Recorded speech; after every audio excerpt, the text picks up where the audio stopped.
Let the battles begin. Greetings, welcome to MTGSpecs. I'm Lee, and this is MTGSpectacular number 4, and I will be your battlefield correspondent today. While the players are running through their initial turns, here is some backstory. This game features 4 decks I created during Thunder Junction spoiler season. Each deck has its own deck tech video on the channel for you to... Ooh, Mox Amber, fancy. Own deck tech video on the channel for you to enjoy, and all the deck lists are in the description. I'll be commentating on the match today, and stick around as all 4 decks get to shine and do their thing. I'm the Obeka player who's just played the Ring of Valkus. If you want to play Obeka, make sure you've got plenty of ways to give evasion, haste and protection. You do not want Obeka sitting around doing absolutely nothing. And you'll probably want to put loads of fancy stuff in there, like all that really expensive stuff that does fun things on upkeeps, like the court cycle, etc. But you need to have a good base of evasion, protection and haste. So, back to me. I am going to play a Bloodstained Mire, and I'm going to crack it. And I'm going to find a Blood Crypt, and I'll lose 3 life for the pleasure. And tapping 3 for Paradox Haze, some redundancy for Obeka. That means I have an extra upkeep.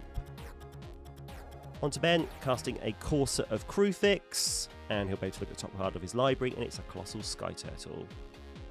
On to Louis, who is going to play an island and then pass, because that's what Louis does. He loves a bit of instant speed interaction, and that's why he's a terrifying player. James casts Fblthp, Lost on the Range, which means he can look at the top card of his library and plot that away. You'll notice he's got a Mox Amber, and there's about 19 artifacts in that deck that cost 0, so he can get a good plot chain going. And I am going to draw a card, and I'm tapping 3 to cast Frantic Search, which means I can draw 2 cards, discard 2 cards, and untap up to 3 lands. I'm discarding from the Catacombs, and I'm discarding Safana, both cards that reference the Initiative and the Uncity, which this whole deck was built around, but you won't be seeing the Uncity in this match. You will see Obeka do her stuff, and I've cast a Chaos Terminator Lord. Popped into the deck because it gives double strike. Again, want to give Obeka double strike so that it deals 4 damage and gets 4 upkeeps. Val, Candlekeep Researcher, adds colourless based on its toughness and can be used to cast things from exile. Magma Opus going into the graveyard creates a treasure token for Louis, and then he follows that up with Creative Outburst, and both of those cards have got different mana values, which means Eris is now reduced by 4 mana value, but also he has 2 treasures, so he's up on being able to cast Eris. But before that, he's going to cast Jory N, Ruin Diver, one of those value creatures that probably should die quite early. On to James. Plotting, well, looking at the top card of his library to see if he can plot. He can't plot at this point, and he just passes to me. Drawing a card, and I'm going to attach the Ring of Valkus to the Chaos Terminator Lord and swing this at Louis. He's on 40, he's on the highest life total. This will be dealing 3 damage if he doesn't block with Jory N, which he didn't. And then I play Sword Coast Sailor, so whoever's got the most life, my commander will be able to attack them and not be blocked. Ben reveals Shigeki Jukai Visionary from the top of his library. Takes damage from the Yavimaya Coast and casts Loot, the key to everything. Currently he's got an enchantment creature which counts as 2 cards being exiled during his upkeep. Louis is tapping for Bamboozle. So, Bamboozle going to the graveyard, and that is a 3 mana value spell, and then he'll be able to add other mana valued spells into the graveyard too if he sees them on top of his library, further reducing Eris's cost. He decides to discard Poetic Charge, which is a 5 mana value, which is different to the other mana values in his deck. The Drake doesn't count. He puts Nahiri's Wrath and an island on the top of his library, and there it is. Eris costs 1 blue, 1 red, job done. And he gets to draw a card because that was the second spell that he cast this turn, and he makes his land drop. And then he swings Jorien at me, which is fair because I swung at him last turn. On to James. Will James be doing something with his turn? He's plotting. He's plotting a spellbook. No maximum hand size. And then playing an island, casting a Spider Silk Net, attaching that to Fblthp. See, James's deck goes off once you've got enough plotted, enough 0 casting cost artifacts plotted away. It does big things. On to me, I get an extra upkeep with Paradox Haste, Ring of Valkyr's triggers, 2+1/+1 counters on the Chaos Terminator Lord. I play a land. And I am now going to cast a Blood Gift Demon. Beginning my upkeep, target player draws a card. I lose 1 life. I like this because I can have other people draw cards and lose life, or I can draw the cards and lose the life myself. On to Ben, Loot exiles 2 cards, Jeska's Will and Shigeki. And there's a Scalding Tarn on the top of his library, and he can cast that because of we can play that because of Courser of Crucifix, and he goes off to find an island with it. He does forget to add on the 2 life from the Courser of Crucifix, but he will notice that later on. He taps out with Val. He's got 5 red floating because James had 5 cards in his hand. He sees Thassa, God of the Sea, K9 Mark 1, and Xenagos, God of Revels. He casts his Shiny Impetus. Who's the target going to be? It's my Chaos Terminator Lord. You will note that Ben sometimes taps Val in this match and then uses the mana she creates to cast something from his hand, but actually always balances out with the mana he has. He's much more used to using kind of stompy green decks, but he does an amazing job with this deck. So he's going to cast Xenagos, and he's cast K9 as well. K9 is an artifact, so he can now exile 3 cards on the top of his library during his upkeep. Louis casts Nahiri's Wrath, discards Volcanic Vision, again putting another sorcery into his graveyard, which will count towards Eris's cost reduction, and he kills the Chaos Terminator Lord. No shiny gold for Ben. He taps 3. He casts a Time Ebb, putting the Courser of Crucifix on the top of Ben's library, and because he's done this, he gets to draw a card. There's a Prowess trigger, and he also gets to create his first Dragon Elemental, and he's swinging Eris at Benjamin, who takes a whopping 6 because of those Prowess triggers. As James commented, what sort of trigger gives you a 4/4 Dragon Elemental with Prowess? Oh, then he casts Skyline Cascade, a land I found out about before this match and just had to pop in because it acts as a stun counter on Eris. Eris will not be able to untap during Louis' next turn. He brainstorms. What you want to see with the brainstorm is cards where you can put 0 casting costs on the top of your library, which he has achieved, so he can plot away a Claws of Gix, and he can plot away an Accorder's Shield. Checks to see if he can plot again. Nope, that's the end of the plot chain, and passes to me. So I've got some upkeep triggers here. I'm going to lose 2 life, Blood Gift Demon. I get to draw 2 cards because I've got that Paradox Haze. Don't get my Ring of Valkyr's trigger because it's not attached to anything. I'm going to tap. I'm going to tap 4. Obeka's here. If only we could give it haste. Hey, Ring of Valkyr's attached to Obeka. Obeka doing Obeka things. So I can swing at the person with the most life, which I do. So I swing at Louis. Louis cannot block. He loses 2, and I can put 2+1/+1 counters onto Obeka because of the Ring of Valkyr's, and I can draw 2 more cards with the Blood Gift Demon, losing 2 life. Ben's going to cast his Courser of Crucifix. Actually, he's exiling his Courser of Crucifix along with a Tinkani Hunter, and the 12th Doctor now has to decide what he's going to cast. He casts the 12th Doctor. Taps 2. And he's going to channel with the Colossal Sky Turtle, returning my Blood Gift Demon to my hand. He can now attack with the 12th Doctor, because the 12th Doctor can be given haste by Xenagos and have its power doubled, +4/+4. Hits me, and I go down to 23. Louis untaps.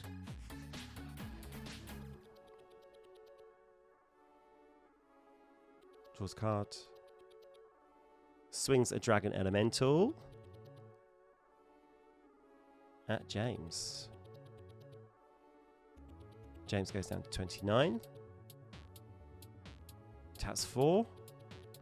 Plays Seize the Day. Uh-oh. So, Seize the Day. Sorcery.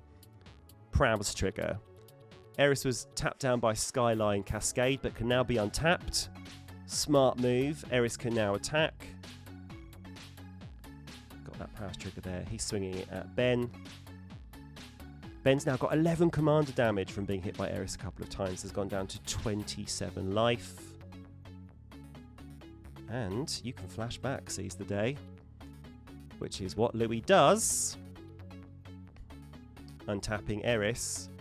Where's he going to go with Eris? Oh, another prowess trigger. Another card draw.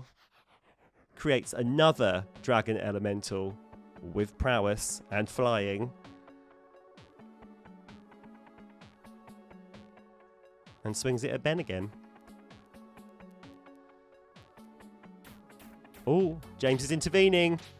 He casts Resculpt, targeting Eris, exiling it, so it becomes a 4-4, or Louis will create a 4-4 blue and red elemental creature. Eris goes back to the command zone. I have a feeling Eris will be back quite soon. James was the hero we needed. He untaps. He's looking at cards to plot.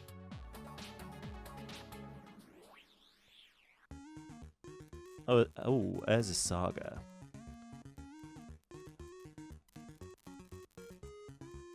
And he plays Mana Severance. And if you could have been there and seen the faces of Louis and Ben, who had never seen this card before, like, what are you doing?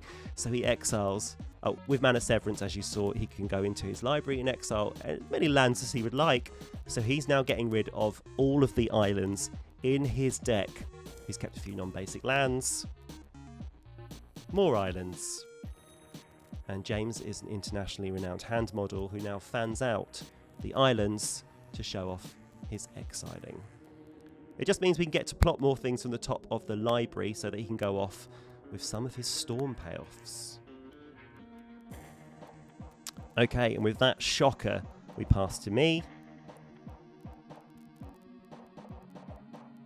And 2+1/+1 counters onto Obeka. That's +4/+4 now.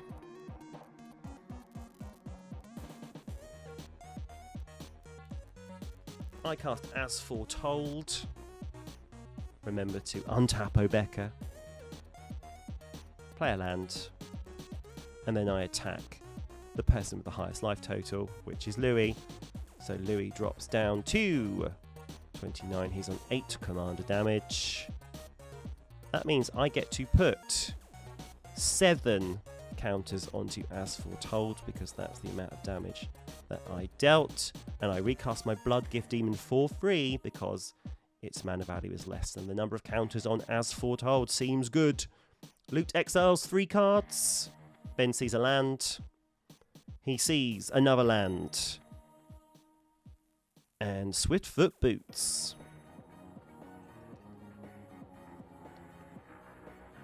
He plays the land. He taps Val. And he's tapping 3.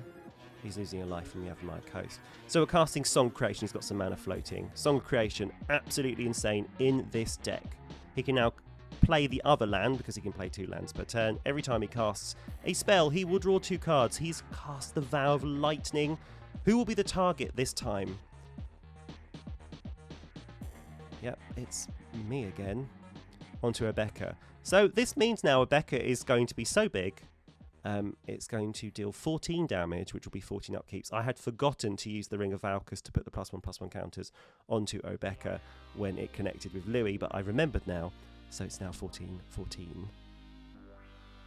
Ben is casting the Swiftfoot Boots, attaching it to the Doctor, which he can demonstrate, which he chooses to do. He creates another copy of Swiftfoot Boots, attaches it to Xenagos, and then has to choose another player to have a copy of Swiftfoot Boots. Cue everybody and their oh, Louis gets it. Wonderful. Clearly my political wranglings weren't good enough. He's now swinging the 12th Doctor and Xenagos. He's going for James with the 12th Doctor, Xenagos with me. James, in response, he blocks, he casts Paradoxical Outcome before the damage step, which means he's able to return any number of non-land permanents to his hand. He chooses 3 of them, including Fblthp, so he doesn't die, and gets to draw 3 cards for doing that, which is pretty good when you've got a deck with 0 casting cost artifacts. And I take the damage, and I held all down to 17. Louis untaps. Draws a card. He's tapping out for... It's Eris! Eris is back. Oh no. Okay, he's about to cast his second spell. Oh no, he's attaching. He's trying to attach the Swift Boots to Eris. Well, oh, I cast a Chaos Warp in response. Consigned to Dream, his revenge. So, he's consigning to Dream my Obeka, and I am Chaos Warping Eris. I did not want the Swift Boots attached to that monster. But because he cast a second spell, which was the Consign to Dream, he gets to create another 4/4 flying prowess Dragon Elemental. He gets a prowess trigger, and he drew a card.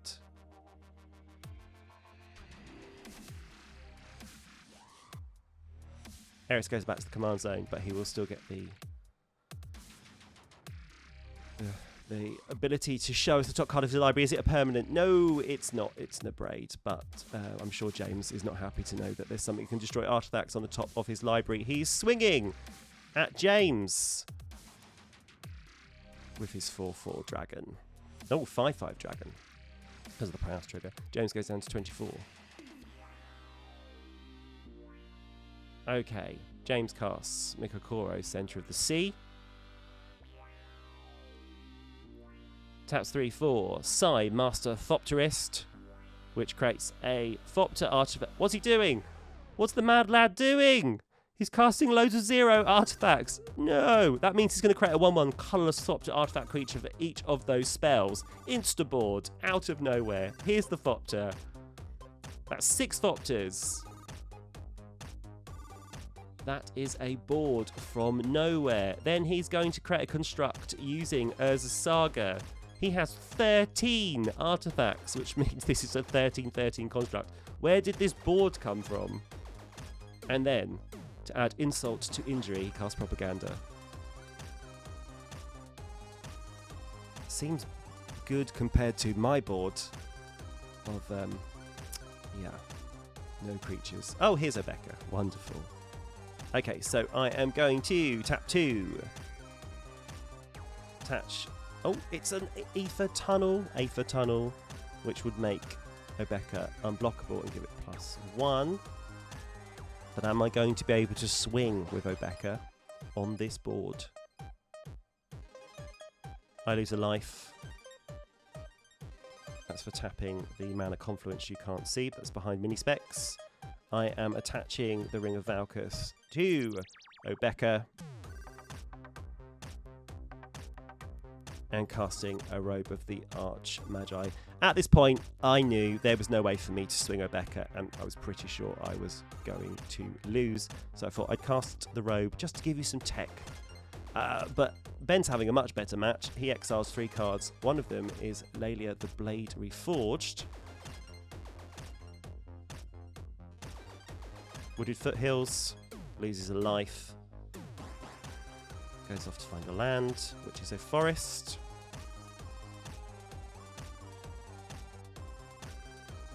Taps Val. Stomping Grounds, cast Laelia from exile. Found out recently that if you cascade, it exiles each card 1 at a time. Laelia sees that, gets a +1/+1 counter for each time, so some Cascade might be quite nice in the loot deck. With all its exile payoffs. He taps 7. Oh, he's trying to bestow onto Obeka, which seems cruel somehow. But Silver Shroud costume to the rescue. Just another awesome card from Fallout, giving Obeka Shroud. Kind of wanted to give Obeka to Ben, because then he would have got loads and loads of loot. Upkeep triggers if he connected with Obeka, but no, I've got to keep the one creature that I have.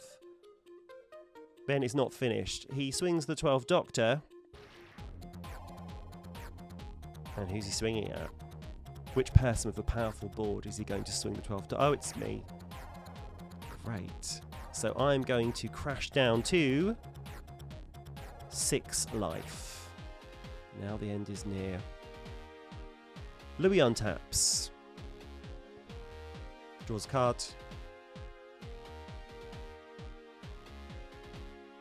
He plays Quiet Speculation, which means he can search his library for 3 cards with flashback, put them into his graveyard, which means he can set up the mana reduction for Eris and have some cool spells that he can use in the future.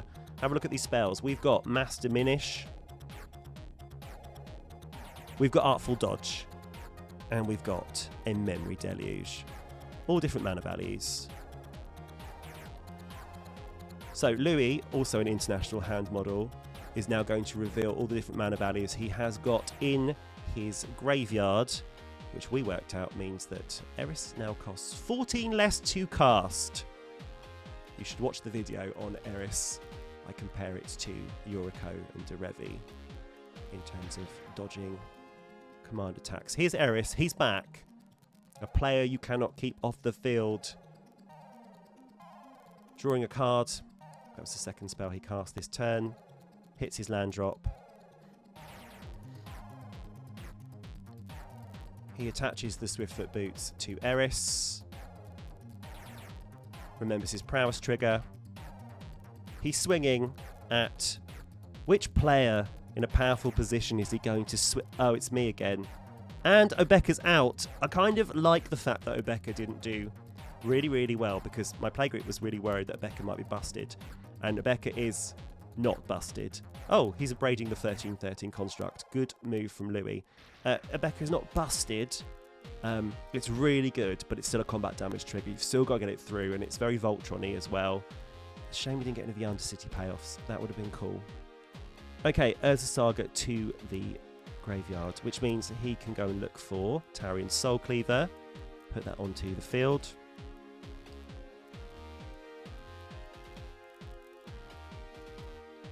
Taps 3. Fblthp's back. Looks to plot. Can't plot at the moment unless he wants to pay for what's on the top, because you can pay. Yep, he's plotting the Arcane Signet.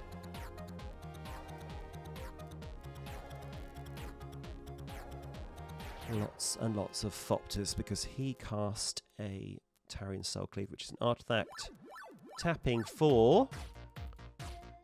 It's a press for answers. Tap target creature doesn't untap during its controller's next untap step. He is targeting one of the 4/4 Dragon Elemental tokens, and he gets a clue. Ben is going to exile 3 cards to the top of his library. It's a land, it's the Key to the Vault, and a duplicate. My word, this turn. Buckle in for this turn. Okay, so, tapping Val. Cast the Key to the Vault. Draw 2 cards because he cast a spell from Song of Creation. Land. We're tapping for Lizard Blades, giving a creature double strike when we reconfigure it. Can you predict the monstrosity that Ben will be able to create? He's attaching Lizard Blades to the 12th Doctor.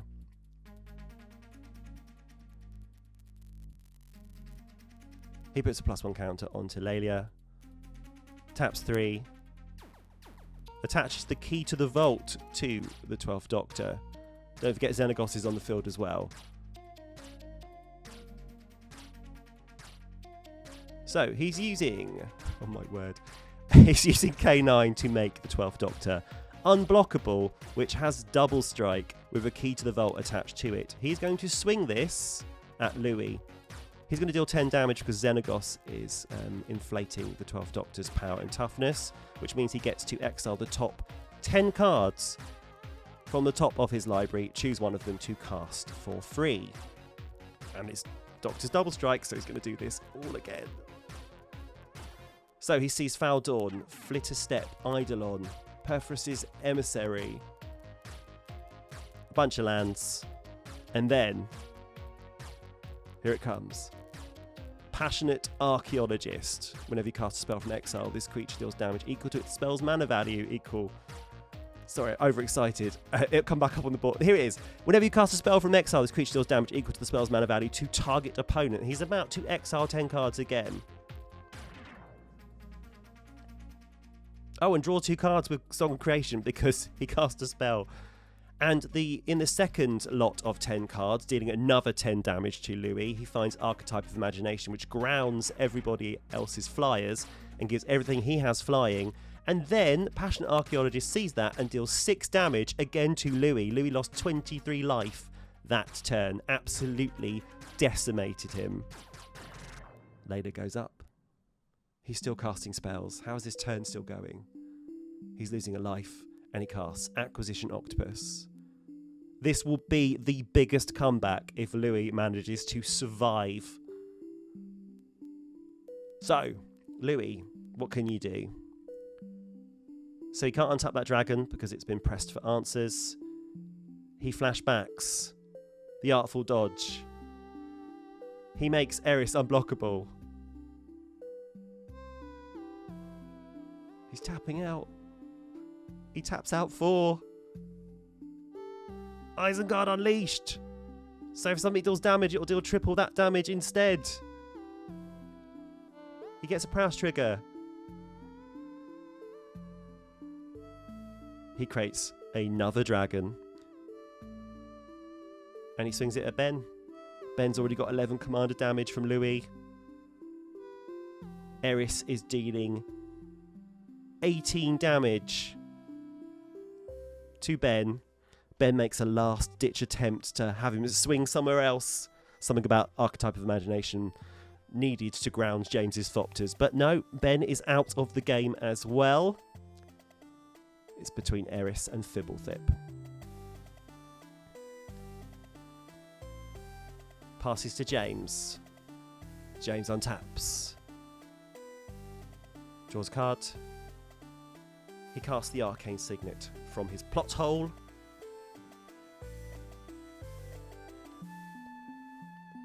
Makes another Thopter.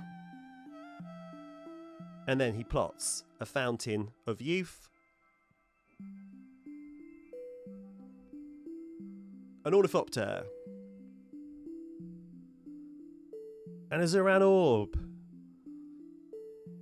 But he's going through the motions. At this point, he swings all his Thopters in the air. There's about 6 of them. Louis taps some mana, thinking he can do something in response, realises he hasn't got enough mana. And that's it. James is the winner. He takes out Louis with Eris.